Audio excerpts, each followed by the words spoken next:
Building a successful brand is all about experimenting as fast as you can and just be open-minded about the feedback and the data from customer that you get. Just have an open ears and eyes. Be ready to listen and observe. If you wait for it to be perfect, you've waited too long. You need to get it out there, get feedback from your customers, and then they will tell you how to make it better. Or if it was a bad idea, who cares? Now you know it's a bad idea, move on with your life. Honest Ecommerce is a weekly podcast where we interview direct-to-consumer brand founders and leaders to find out what it takes to start, grow, and scale an online business today. Hey everybody, welcome back to another episode of Honest Ecommerce. Today, I'm welcoming to the show Beau Wangtrakuldee, coming to us as the CEO and founder of AmorSui, a science-backed, clean medical supply brand, reimagining products on the front line of healthcare and science. Beau, welcome to the show. Chase, for having me. Absolutely. Now, you're obviously reimagining these products for healthcare and science. What are the actual products that you are bringing to market over there? Yeah, we are thinking in terms of reimagining and disrupting the medical supply category. But right now, focus mainly on offering better PPE, personal protective equipment, protective apparel. So you're thinking about better lab coat, better medical gowns, reusable isolation gowns, better fire-resistant clothing, and unique items like fire-resistant hijab, things that are protecting people's life, make them more comfortable in day-to-day life, and then also clean and sustainable at the same time. Yeah, that's amazing. I remember when this opportunity to interview you landed me in my inbox, and I was like, oh, wow. I was like, I totally get this. This is such a fun niche. This is cool. So where did this idea for the business and, where did the thought that these products needed to be improved upon come from? Yeah, well, before I get into it, I heard you say niche. I just want, and I didn't know this before I started this company, that the medical supply industry is actually $1 billion industry. It's 200 billion globally. So when you say niche, it's actually not niche. 1 in 4 people wear personal protective equipment or PPE to work. You think about scientists, people work in oil and gas, laboratory, and hospital and clinics. And so, as you think more about this, you will start seeing people wearing lab coats and things like that. But great questions on how it got started. My journey started 7 years ago now, even before COVID. My background, I am a PhD scientist, chemist. My last role in the lab, I was running and overseeing the lab at UPenn Medicine before I started this company. And what happened to me is I really saw a gap for, personal protective equipment and medical supply that really prioritize the user of the product first, whether that is a quality, comfort, protection, clean products, and, from many things, sustainability to help the people that wearing. Before I finished my PhD, Chase, I was in a chemical spill accident that is caused by a lab coat that did not fit me. So the sleeve was too long. I was working with a large scale experiment that the sleeve got caught on the experiment, that the chemical basically came down on my body. And the lab coat itself, when it got spilled on, it was completely burned through in seconds. And so you could imagine my right side of the body was burned by the chemical. I was out of commissions for 2 weeks. And what that experience have taught me is, it's allowed me to see into this category when I try to shop for my own products of how little to none, the product in these categories really focus on delivering all this quality that really put the user first instead of just cost, efficiency, and basically a disposable or cheap products that you can use, you can throw and replace really quickly. And so the medical supply, the supplier, distributor could sell a new one to you again. I want to just kind of double down on this question here. So the obviously the experience of that helped you see this opportunity here, and that you wanted to make a product that was not only the quality was better, but it wasn't disposable. Like, it wanted to be reusable and then more sustainable in the kind of environment in the ecosystem as well. Yes, you're correct. And sustainable mean many things. Sustainable also means that the user or our customer also need to love the product, so they don't buy it and just sit on the shelf or use it once and sit on the shelves. I mean, you use it over and over and over again, and it lasts longer.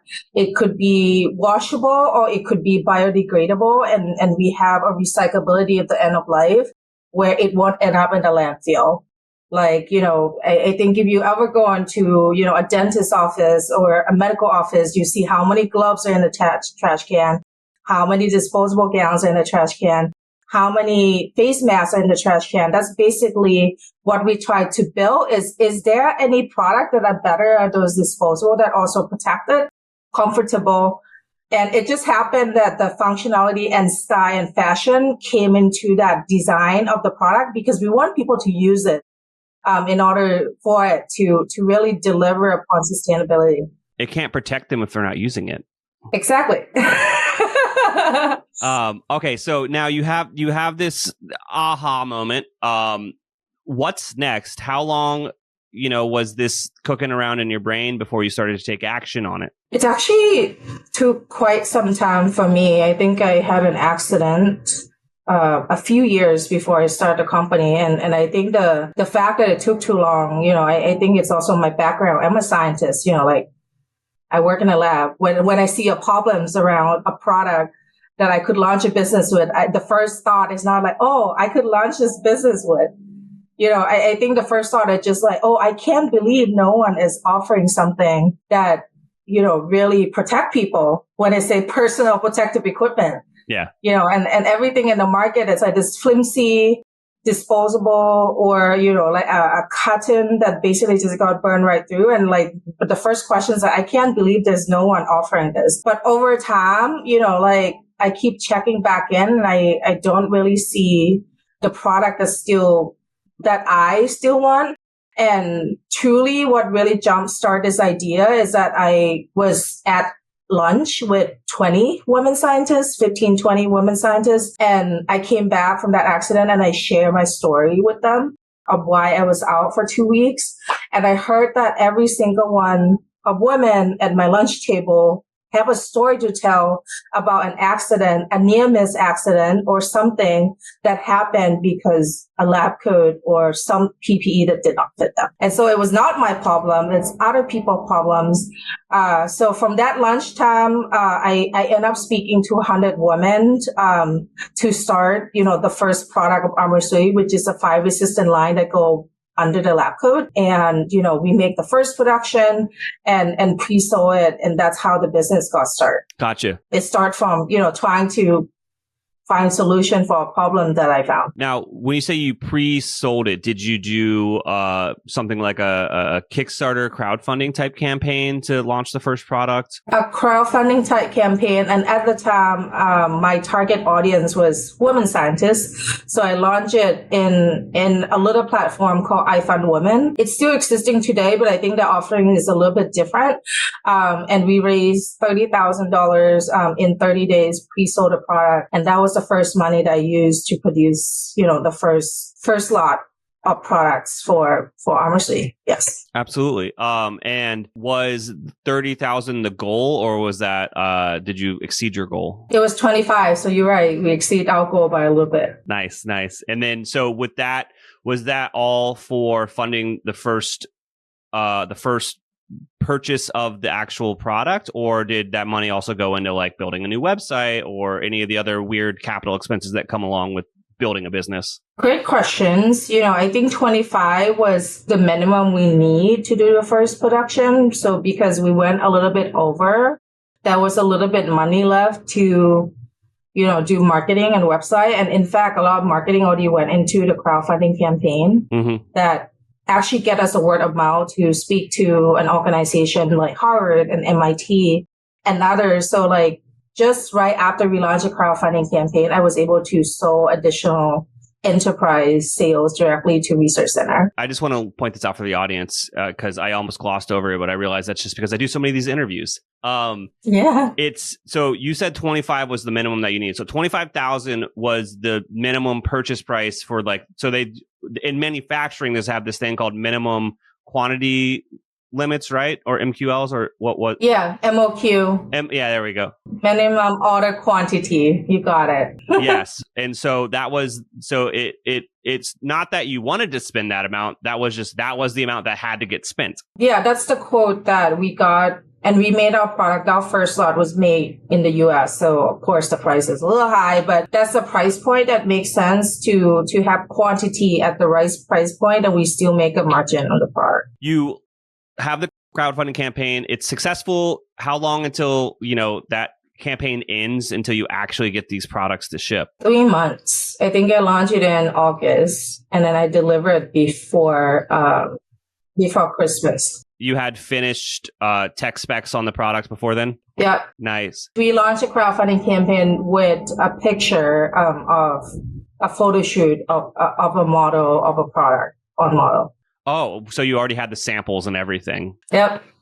Hey, everybody, just a quick reminder. Please like this video and subscribe if you haven't. We're releasing interviews like this every week, so don't miss out. Now back to the interview.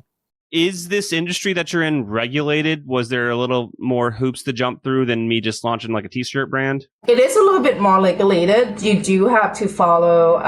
It's different from, I got questions all the time, how are you different from Figs? How are you different from other scrub company? The difference is that you're right, there's a little bit more regulations and quality testing to personal protective equipment.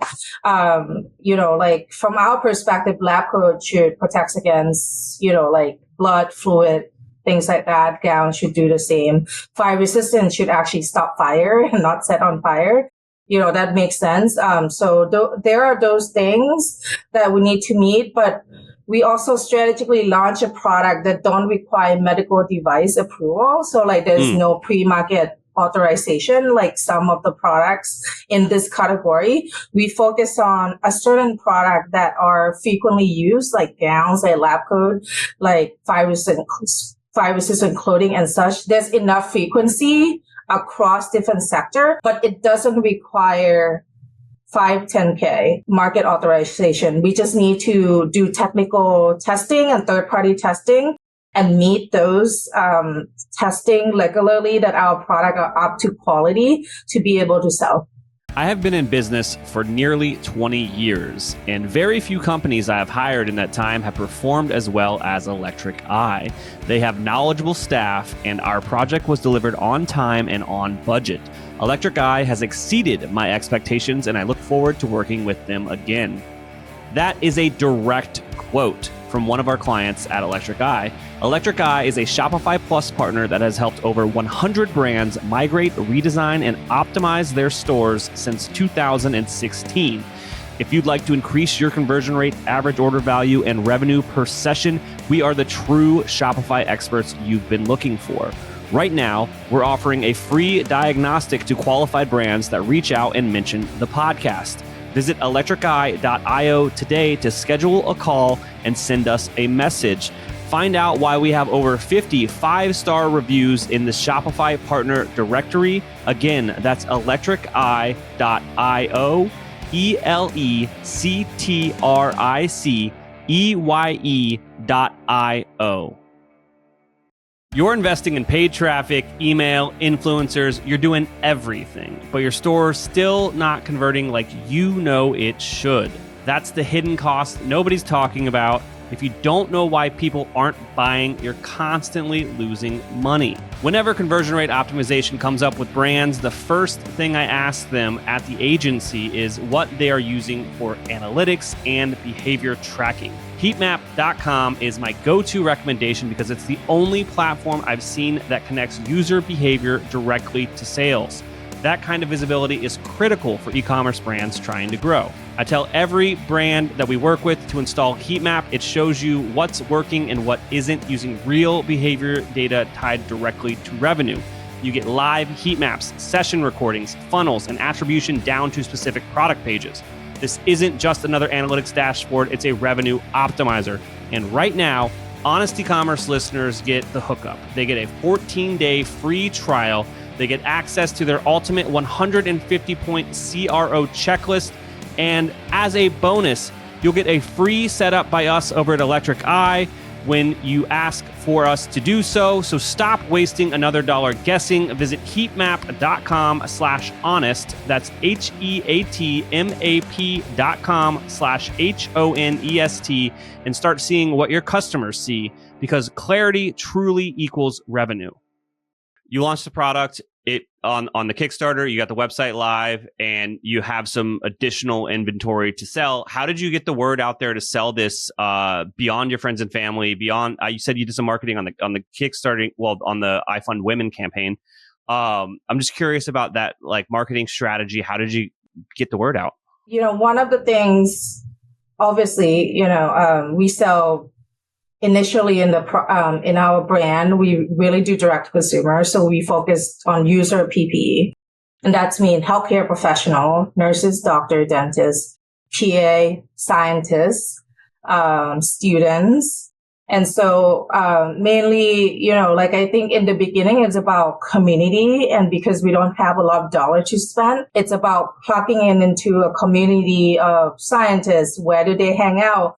Can I ask them to, tell their subscriber about our product, whether that's a live events, can I go to the dinner and talk about the products or do a product display? Or can I put it in a newsletter that they could share over, 5,000, 6,000 or whoever in their network? And I think, it's all comes down to, that word of mouth brand awareness, but the product quality that, once people get it, use it, they show it to their friends, they tell other people about it. So one people become 2, 4 and such. And so in the beginning, we really rely on word of mouth and a lowest spend that plug into the community of where our audience hang out. Absolutely. Yeah. And that's a core thing that comes up often here is they're like, I just tried to figure out where my customer was, and they would go there. And at the beginning, oftentimes they were doing things that weren't necessarily scaling. You know what I mean? Like, you can't go into farmers market's a great idea for a smaller business, or maybe a trade show for you as a comparable analogy. But the founder can't be doing that as the business grows on and on. But those first years, doing that and finding those customers and building that rapport and building that list, like you said, then the word of mouth starts to kick in and it starts to really take off. And then you can get into more, traditional channels like ads or whatnot. But I don't know where I was going with that.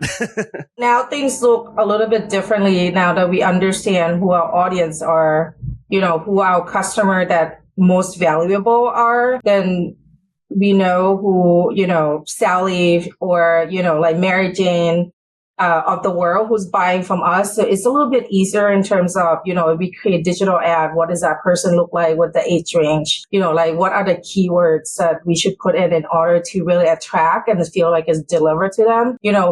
Which trade shows are we going that these people are hanging out? Like, we know down to the title, amount they would spend, the product, how they would talk about the products and things like that. But in the beginning, it's all about trying it out, showing up at the place that you think they'll hang out, and then kind of see it lands. And sometimes it surprised me, like I said, within 2 months of launching the product, because a student at Harvard or a professor at Harvard discover us, they're actually referring us into the department, the university, and become enterprise sales. And that is something that, I think you can't overlook also, that your customer, if you're delivering the right product that answering the problem they have, they will take you to where they think you need to be. Yeah, well, that's just the secret to business, is having a product that's actually good.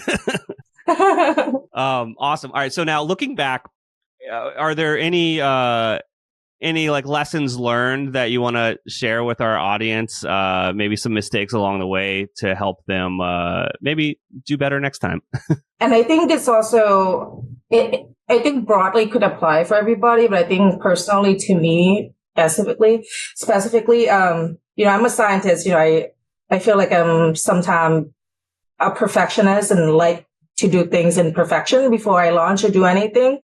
But in building this business, as I share with you, like you would be surprised with some of the things that happen. And, like some of your hypothesis that things will happen this way when you launch something, it might completely look a little bit different. So, I learned that it's building a successful brand. It's all about experimenting as fast as you can and just be open-minded about the feedback and the data from customer that you get. Just have an open ears and eyes, be ready to listen and observe and kind of use that to inform the next step of building the next growth and improving the brand over time. I will give you an example, like when we launched our lab coat product, we have no idea that a big part of the business that now drive our lab coat sales is embroidery and personalization. And, we start getting, like when we start working with influencer to launch this product, they always ask us, can you embroider it? Can you embroider it? Can you embroider it? And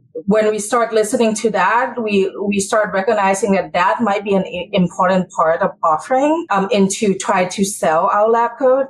And so we don't have that logistic figure out on our end yet, but once we kind of add that to our website, it's now drive, I think over 75-80% of our sales of lab coat. Like people buy lab coat and they also add embroidery. It's an upsell as well, correct? It's an upsell. It's increased our AOV. It's also reduced our return rate because when you put your name on something, you could definitely not return it. And I'm assuming it's profitable as well. Yes, absolutely. And like you wouldn't know that unless you launch a product, unless you listen to the product. And if we don't offer embroidery today, a lot of business of selling that lab coat would not come. I want to ask a follow-up question about something you said at the beginning there. As like a perfectionist, as a scientist, would you say that maybe the conflict between you as a scientist and a perfectionist versus being a successful entrepreneur and iterating fast and quick, was there like a conflict there where you were potentially waiting too long to launch things to test or make changes because you wanted them to be perfect when they should have launched maybe at a sooner version? Yeah, sure. Yes, absolutely. Like my older version would be, I heard about this embroidery things from influencer, but I don't know how I could get these lab coat embroidered yet. I don't know how much I would charge. I don't know who would buy it. So let's not offer it until I figure that out. But the way that we actually go about the embroidery, we put it on the website. We didn't even know how to fulfill that yet. We just want to see how many people request embroidery. We want to see an order that come with embroidery. And then in the back end, I spoke with my operation team. You go figure out how to get this lab coat embroidery. When we start having, like we did it in apparel, even though we don't know how it would work. Oh, so you launched it with an actual split test on the website? Exactly. Oh, that's cool. Yeah, like we didn't know in the beginning people would actually order it with embroidery. We just put it offer and see if people would actually order it. And there's actually like A/B testing about costing of how much people would pay and see are you people doing 1 line, 2 lines, say how much price sensitive they would be. So we did, all those testing too. And then now we just move into our new warehouse that we could turn embroidery product really quickly because that's a part of customer experience that make this all better for. That's amazing. And you were saying that a younger entrepreneur, Beau, would have just like taken that idea, put it on a shelf until it was perfected. Yep, until we know how to do everything. Yeah, but now more mature, you were like, we'll figure it out. Let's go.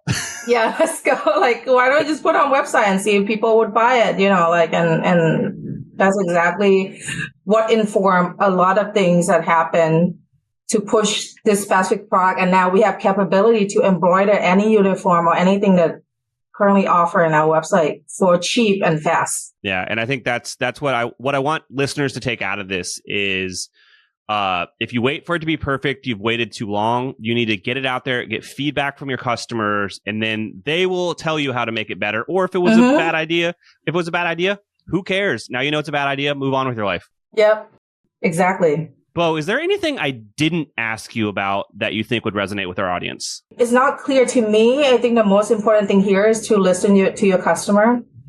Particularly in my field, I'm dealing with customers who are healthcare professionals. They have PhD, they have MDs, they have RN. These are smart customers, so they will tell you what they want. They will tell you what they don't want, and they will take you wherever you need to be if you are getting the product right. So I think it just as building any brand is all about being customer focused, focusing on your customer. And that's all I have to say. Absolutely. Now, I'm sure there is a crossover of people in my audience that are in e-commerce or aspiring to be in e-commerce, and people that may still be working in a field where some of these PPE things are necessary to perform their day-to-day jobs. If I'm listening to this and I want to check out the product, where do I go? What do I do? Yes, so easy. AmorSui.com, AMORSUI. Again, AMORSUI. We're on Instagram, AmorSui Clothing. AMORSUIclothing.com. Awesome. I'll make sure to link to that in the show notes. Beau, thank you so much for coming on the show today. Thank you. Thanks, Chase.